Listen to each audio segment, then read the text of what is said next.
That is correct, and that was an oversight. There was not a penalty section. I spoke to the contractor today, and they have agreed to a penalty of, after 6 months, of $500 a day with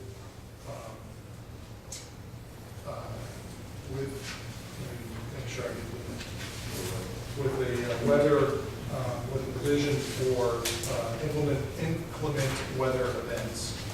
And the way that works is that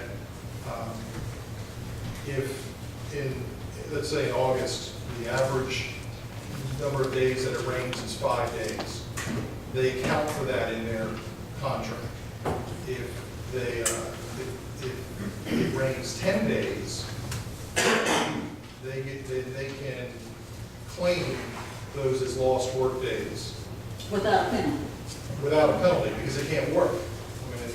Well, that's the whole They're point. going to claim 5. The 5 they've already accounted for. But if it's 10 days worth of rain, then they get to claim 5 of those as rain days. The 5 they've already accounted for in their contract specifications.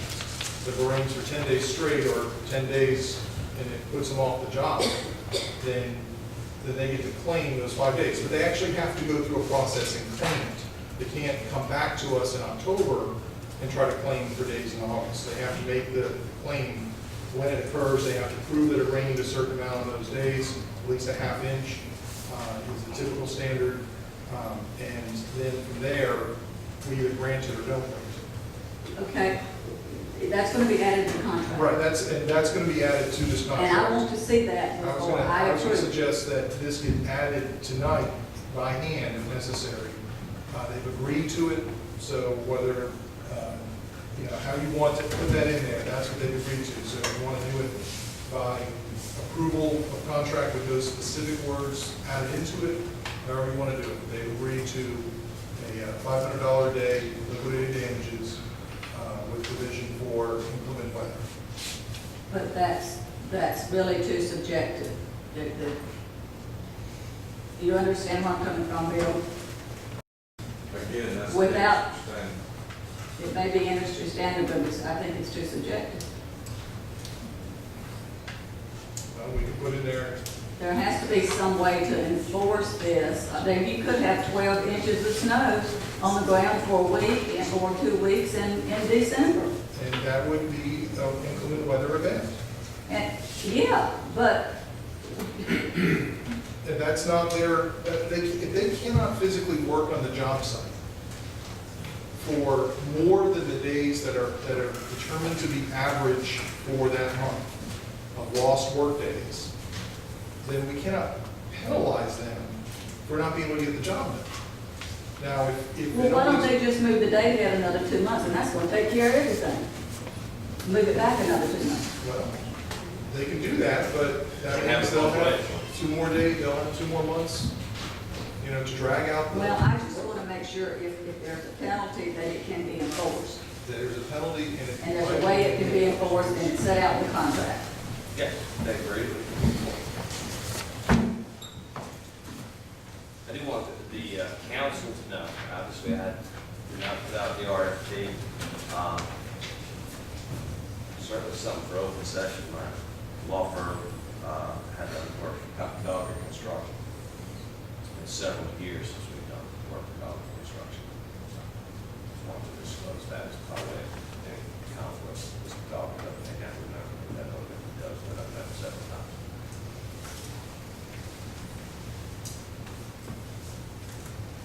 Okay, so that, I think that also covers the last question here.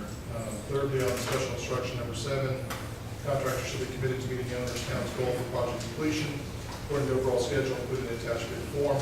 Selected contractor should provide a precise construction schedule in order to meet these goals. Poor performance by the contractor will be subject to monetary penalties, which will be defined by the owner, as I mentioned, $500 a day. Okay. Poor performance and not performing on time are 2 different things. So how is poor performance provided for the contract subject to monetary penalties? Well, that would be arbitration. If they perform poorly to the point where we cannot accept the project, then there's a provision for arbitration. But that Mediation, has I'm to, sorry, that, mediation. it has to say monetary penalties in there of such and such.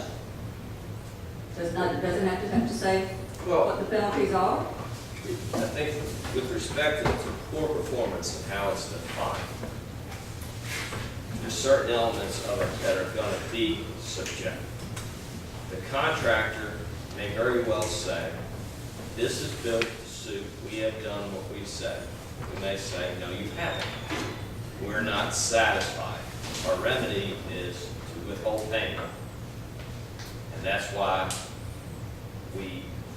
was my thinking in putting in the mediation clause so that we didn't end up in a lawsuit over it. Instead, we sat around a table and we explained why we're dissatisfied, and they could explain, no, this is why we did it, and we could see if we could reach an agreement that we could all live with rather than one getting forced down our throat. Okay, is the arbitration binding, legally binding? Mediation, no, it's not binding. The reason is, if the council wants it to be binding, it can. My personal opinion, as a litigator, is I do not like arbitration because I don't advise my clients to waive the right to trial by jury. Okay.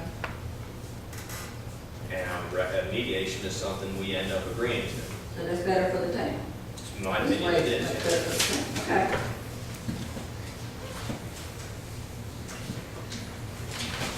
So I would like to see the letter from Dana and attached to the contract.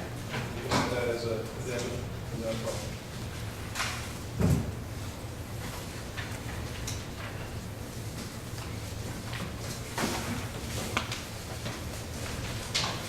Does council have any other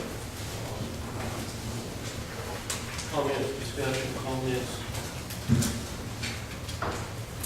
Would like to have something to say? Yes, please.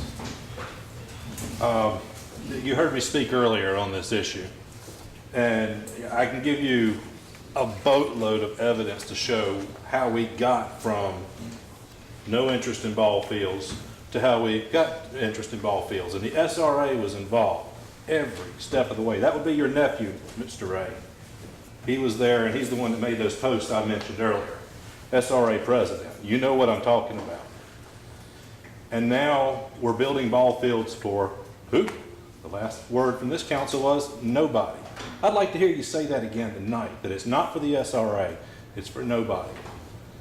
There's ball fields down there at Northern High School. Thank you for There your is a comment. contract, it is being used, and if you're going to spend this much money, by God, put it in those ball fields, improve what they got, give them more. Put money in the school system, ball fields. Thank you for your comment. You're good at spending, do it. Thank you for your comment. Does council have a motion or further discussion on this? This is a question I have here that I've asked many times before I was on council and after I was on council. And I have 3 answers written down here. I want to see if the answers differently. Do we know who's going to be using these ball fields? Do we have any kind of guarantee that they will be used? And do we have an idea of how they will be paid for it if they're used by an organization like the SRA? I will give you the same answer I think I've given every time this question's been asked. There is not an agreement with any specific organization to rent or use the fields. So we don't know if they will be used. I would find it hard to believe that the fields would not be used and that the organization, whether it's SRA or if we get a soccer field built, then a soccer association or lacrosse association will not be knocking on their door to want to use those fields. And even regardless of whether or not specific organizations use the fields, the intent was to build fields for the public use. So it could be a church group, it could be any number of different types of folks that can use it. We don't have a written agreement with anybody to use those fields, or an unwritten agreement for that matter. So I think that's the same basic answer I did before. The next school is Wanna school. know what your answer